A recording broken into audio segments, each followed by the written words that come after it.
వయసు ఉన్నప్పుడే అన్నీ తినాలబ్బాయి. తర్వాత తినాలంటే పళ్ళు ఉండవు, జీర్ణమయ్యే వయసు ఉండదు. వయసు ఉందని అన్ని తింటే పొట్ట కిలోమీటర్ ముందుకెళ్ళుద్ది. ఏ మలబద్ధకం ఉందా నీకు? You mean constipation? ఏంటి నువ్వు చిన్నప్పటి నుంచి ఇంతేనా? నా లైఫ్లో నీలాంటి అమ్మాయిని ఎక్కడ చూడలేదు. చూసుండవులే, చిన్న వయసే కదా, ఎంతమందిని చూసుంటావు. ఏం నువ్వేదో 70 ఏళ్ళ బామ్మ మారుతున్నావు? ఇంకేంటబ్బాయి కబుర్లు? ఏముంటాయి, నీకేంటి ఓవర్ నైట్లో స్టార్ అయిపోయావు. నీకెంతమంది ఫ్యాన్స్ ఉన్నారు తెలుసా? వాళ్ళందరూ నీ గురించి తెలుసుకోవడానికి మా టీవీ స్టేషన్ ఒకటే కాల్స్, మెయిల్స్.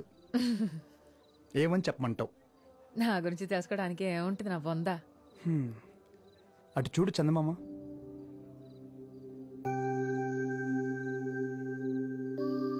బాగుంది కదా? ఆ చందమామ కూడా అలాగే అనుకుంటుంది పాపం. నాలో ఏముంది, రాళ్ళు రప్పలు తప్ప అని. కానీ భూమి మీద తను వెళ్తురు కొన్ని కోట్ల మందికి ఇస్తుంది. బ్యూటీ ఏంటంటే అది ఆ చందమామ కూడా తెలీదు. ఈవినింగ్ కాల్ చేశాను, మీరు బిజీగా ఉన్నట్టున్నారు. అదే అమ్మ గురించి కనిపించిందని చెప్పావుంటగా. చంటి బాబాయ్కి అమ్మ కనిపించిందని చెప్పింది నేనే సార్.